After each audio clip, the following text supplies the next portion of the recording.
Hello! Welcome to மங்கையின் பயணம். Last weekend vlog தாங்க இது. கொஞ்சம் வேலை இருந்தனால போஸ்ட் பண்ண முடியல. இந்த வீக்கெண்டே வந்துருச்சு தான். லாஸ்ட் ஃப்ரைடே நைட்டே வந்து அரிசியெல்லாம் ஊற வச்சுட்டு படுத்துட்டோம். மார்னிங் எந்திரிச்சதையும் மாவாட்டி வச்சிடலான்னு. அந்த வீக்கெண்ட் வந்து வெளியில் போகிற வேலை நிறையா இருந்ததுனாலங்க காலையில் எந்திரிச்சதையும் மாவாட்டி வச்சிட்டோம். நாங்கள் எப்பவுமே இட்லிக்கு தனியாக தோசைக்கு தனியாக தான் ஆட்டிக்குவோம். நிறைய பேர் ரெண்டும் சேர்த்தே ஆட்டுறாங்க. எனக்கு அது இட்லி ஒழுங்காக வர்றதில்லை. நல்லெண்ணெய் தேய்ச்சி குளிச்சு விடலாம் குட்டிக்கு அப்படிங்கிறனால நான் எண்ணெய் காய்ச்சி வச்சுட்டு முட்டை வேக வச்சுட்டு பிரேக்ஃபாஸ்ட்க்கு சரி முட்டை வேகிறதுக்குள்ளே எண்ணெய் தேய்ச்சி விட்டா கொஞ்சம் ஊறிட்டுருக்கும் அப்படின்னு எண்ணெயை போட்டு விட்டுட்டு இருந்தேங்க. அந்த அன்றைக்கி லஞ்சுக்கு வந்து கொள்ளு பருப்பு. யூஸ்வலாக சாட்டர்டே லஞ்ச் வந்து எங்கள் வீட்டில் எப்போவுமே கொள்ளு பருப்பு கொள்ளு ரசம் தான். அதனால அதில் நிறைய கல்லெல்லாம் இருக்கும் அப்படின்னு அம்மா க்ளீன் பண்ணிகிட்டு இருந்தாங்க. கிட்ஸுக்கு வந்து நம்ம வந்து நிறைய கொடுத்தா தான் அவங்க வந்து நல்லா ஹெல்த்தியாக இருப்பாங்க அப்படிங்கிறத வந்து டாக்டர்ஸ் அது வந்து மித் அப்படின்னு சொல்கிறாங்க. இப்போல்லாம் வந்து ரொம்ப நியூட்ரிஷியஸான ஃபுட்டு, ஆனால் லைட்டாக கொடுத்தீங்கன்னா போதும், ஹெல்த்தியாக இருக்கான்னு மட்டும் பார்த்துக்கோங்க அப்படின்னு சொல்கிறாங்க. ரொம்ப ஓவர்லோட் பண்ணும்போது இப்போத்த கிட்ஸுக்கெல்லாம் சீக்கிரமாக ஒபீஸ் ஆகி அதனால நிறைய ஹெல்த் இஷ்யூஸ் எல்லாம் வருது. அதெல்லாம் அவாய்ட் பண்ணணும்னா நம்ம வந்து ஓவர்லோட் பண்ணுறதை குறைச்சிக்கணும். வீட்டில் பெரியவங்க இருந்தாங்கன்னா கொஞ்சம் கிட்ஸ் வந்து ஸ்கூலுக்கு போகிறாங்க, டயர்ட் ஆயிடுவாங்க, வந்தும் டயர்டாக இருப்பாங்கன்னு ஓவர்லோட் பண்ணிடுறாங்க. அதெல்லாம் நம்ம தான் சொல்லி கொஞ்சம் மாற்றணும். நான் இப்போ தான் கொஞ்சம் கொஞ்சமாக எங்கள் அம்மா அந்த மாதிரி பண்ணாமல் சொல்லி மாற்றிட்டு இருக்கேன்.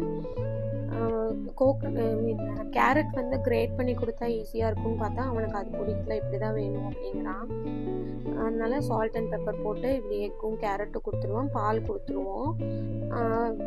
லாஸ்ட்டு கொஞ்சம் இருந்தனால அந்த பெப்பர் தருன்னு வந்து சாப்பிட மாட்டேன்ட்டான். அதனால சரி அதையும் பவுடர் பண்ணி வச்சுக்கலாம் அப்படின்னு நல்லா 2-3 டைம் அரைச்சி எடுத்தால் ஃபைன் பவுடராக வந்துடும். பெப்பரு, அதுக்கப்புறம் சீரகத்தூள், சோம்புத்தூள் எல்லாமே முடிஞ்ச அளவுக்கு வீட்டில் ப்ரிப்பேர் பண்ணிக்கிறது நல்லது. இப்போ எல்லாருமே அந்த மாதிரி தான் பண்ணுறாங்க. சப்போஸ் உங்களால் முடியல, வேலை இருக்குது வீக் டேஸில் அப்படின்னா வீக்கெண்ட்ஸில் வந்து நீங்கள் பவுடர் பண்ணி வச்சுக்கோங்க, வெளியில் வாங்க வேண்டாம்.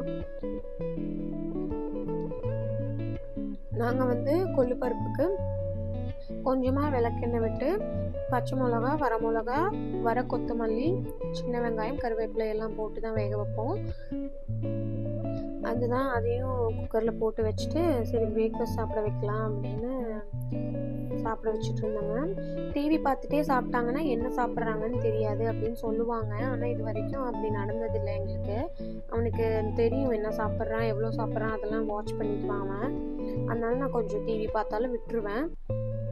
கடைசியாக நாங்கள் கொள்ளுப்பருப்பு ஆட்டுறதுக்கு முன்னாடி ஒரு கை பச்சை சின்ன வெங்காயம் ஆட் பண்ணிக்குவோம். அது ரொம்ப ஃப்ளேவர்ஃபுல்லாக இருக்கும். ட்ரை பண்ணி பாருங்கள் பண்ணது இல்லைன்னா.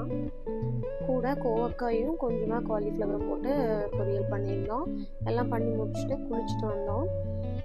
கிட்ஸ் இருக்க எல்லா வீட்லேயுமே சாட்டர்டே கண்டிப்பாக இது ஒரு ரிச்சுவலாகவே போகும்னு நினைக்கிறேன். நல்லெண்ணெய் தேய்ச்சி குளிச்சு காதெல்லாம் க்ளீன் பண்ணி நெயில்ஸ் எல்லாம் கட் பண்ணுறது அப்படின்னு. அதை வந்து நான் ஏதாவது வேலை செஞ்சுட்டு மறந்துட்டா கூட குட்டி அவனே சொல்லிடுவான். இன்றைக்கி ஹோம்ஒர்க் பண்ணலான்னு சொன்னேன். நெயில்ஸ் கட் பண்ணலாமா, கட் பண்ணி விடுங்க, அதுக்கப்புறம் ஹோம்ஒர்க் பண்ணலான்னு சொன்னான். சரி அவனே சொல்லும் போது உட்காந்து கட் பண்ணிடணும், அதுக்கப்புறம் நம்ம கூப்பிட்டா என்ன கற்றுனாலும் வரமாட்டாங்க. அதனால சரி கையோடு அதையும் பண்ணிடலான்னு பண்ணிகிட்டு இருந்தாங்க. எங்காவது ஏதாவது அவசரமாக போகணும், ஹோம்ஒர்க்ஸ் எல்லாம் சீக்கிரம் முடிச்சுட்டு படிச்சுட்டு போயிடலாம் அப்படிங்கும்போது தான் இந்த மாதிரி விளையாட்டெல்லாம் பண்ணிகிட்டு இருப்பான். நல்ல மூடில் இருந்தால் பரவாயில்ல, சம்டைம்ஸ் கோவம் வந்துடும். அப்புறம் அப்படியே அட்ஜஸ்ட் பண்ண வேண்டியதுதான். எல்லாம் ஹோம்ஒர்க்லாம் முடிச்சு ரெஸ்ட் எடுத்துகிட்டு சாயங்காலம் மாவெல்லாம் நல்லா பொங்கி வந்துருந்ததுங்க. அதெல்லாம் எடுத்து அப்படியே ஃப்ரிட்ஜில் வச்சாச்சு. இனி சாட்டர்டே சண்டே வெளியில் போயிட்டு வந்தால் கூட டக்குன்னு இட்லியோ தோசையோ ஊற்றிக்கலாம். இல்லைன்னா அது வந்து யோசிக்கிறதே ஒரு பெரிய டாஸ்காக இருக்கும். ரொம்ப லேட்டாக வர மாதிரி இருந்தால் வெளியிலே சாப்பிட்டுக்குவோம். கொஞ்சம் சீக்கிரம் வர மாதிரி இருந்தால் வீட்டுக்கே வந்துடுவோங்க. குச்சிக்கிழங்கு இருந்தனால அதை இன்றைக்கி ஸ்நாக்ஸ் பண்ணிக்கலாம் அப்படின்னு பண்ணிகிட்டு இருந்தேன். நல்லா ஃப்ரெஷ்ஷாக நல்ல மாவு மாதிரி இருந்ததுங்க. நல்லா டேஸ்ட்டாக இருந்தது. ஜெப்டோவில் போட்டேன். நேரில் எனக்கு போனால் கூட இந்த மாதிரி ஒரு தடவையும் எனக்கு அமைஞ்சதே இல்லை. ஒன்றா உள்ள கருப்பாக இருக்கும், இல்லைன்னா கசப்பாக இருக்கும் அந்த கிழங்கு. ஜெப்டோவில் எப்படி இருக்குமோன்னு பயந்துகிட்டே தான் போட்டேன். ஆனால் ரொம்ப ஃப்ரெஷ்ஷாக நல்லா இருந்தது பார்க்குறக்கே. எனக்கு இந்த சவுண்ட் ரொம்ப பிடிக்கும் பீல் பண்ணும்போது. உங்களுக்கும் இந்த மாதிரி வியர்டாக ஏதாவது பிடிக்குன்னா கமெண்ட்ஸில் சொல்லுங்கள். அவ்வளோதான், எல்லாம் பீல் பண்ணியாச்சு. இனி கட் பண்ணி குக்கரில் கொஞ்சமாக சால்ட் போட்டு வேக வச்சு எடுத்துட்டா குட்டிக்கு வந்து நான் அதை அப்படியே கொடுத்துருவேங்க பாயில் பண்ணிவிட்டு. பெரியவங்க எங்களுக்கெல்லாம் வந்து வெங்காயம் மிளகா போட்டு தாளிச்சுக்குவோம். குக்கரில் போட்டு வச்சுட்டு அதுக்கு தேவையான வெங்காயம்லாம் அரிஞ்சு வச்சிடலான்னு அரிஞ்சிட்டேன். 2 பெரிய வெங்காயம் எடுத்துக்குவேங்க.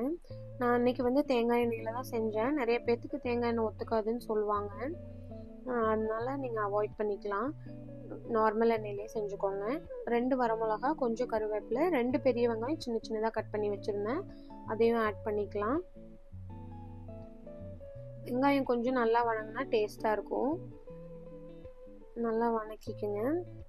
கொஞ்சமாக சால்ட் ஆட் பண்ணிக்கோங்க வெங்காயம் வணங்குறதுக்கு. அதுக்கப்புறம் கொஞ்சமாக மஞ்சத்தூளும், அப்புறம் நான் வந்து வெறும் ரெட் சில்லி பவுடர் ஆட் பண்ணுவேன். சில பேர் சாம்பார் தூள் கூட ஆட் பண்ணிக்குவாங்க. உங்கள் டேஸ்ட்டுக்கு ஏற்ற மாதிரி ஆட் பண்ணிக்கோங்க. கிட்ஸுக்கு கொடுக்குற மாதிரி இருந்தால் மிளகா மட்டுமே போதும். இதெல்லாம் அவாய்ட் பண்ணிக்கலாம். பெரியவங்கன்னா இந்த இதெல்லாம் போட்டால் கொஞ்சம் அந்த கிழங்கோட நல்ல டேஸ்ட்டு ஃப்ளேவர் வந்து பைண்ட் ஆகி வரும், நல்லாயிருக்கும் சாப்பிட்றதுக்கு. அதனால நாங்கள் அன்றைக்கி காரமாக தான் செஞ்சுருந்தோம். அவ்வளோதான். இதுக்கப்புறம் அந்த கிழங்கு போட்டு ஒரு 1 or 2 minutes நல்லா அந்த ஹீட்டில் வந்து பிரட்டிட்டிங்கன்னா ரொம்ப நல்லாயிருக்கும். எனக்கு இப்படி சாப்பிட தான் பிடிக்குங்க.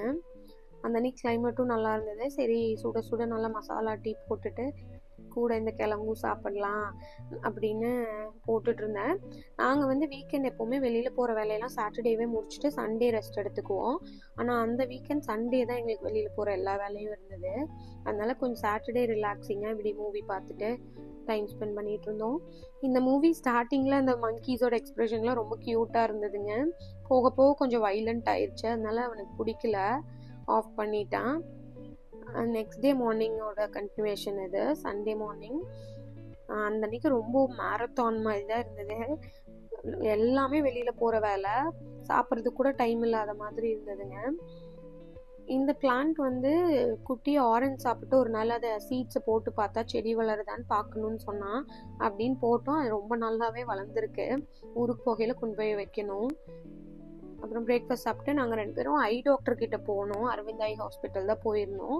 அவனுக்கு கொஞ்சம் பவர் இருக்குன்னு சொன்னாங்க. சரி செகண்ட் ஒப்பீனியன் கேட்கலான்னு போயிட்டு வந்து லஞ்ச் சாப்பிட்டு கடகடன் ஸ்கூல் ஸ்போர்ட்ஸ் டேக்கு போக வேண்டியதாக இருந்தது.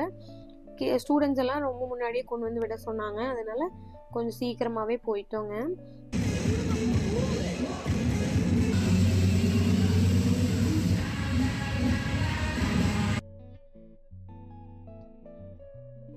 கிட்ஸ் எல்லாம் ஃபோட்டோ ஷூட்லாம் பண்ணிட்டு இருந்தாங்க. எல்லாம் முடிச்சுட்டு ஜாலியாக வந்தோம். தேங்க்ஸ் ஃபார் வாட்சிங்.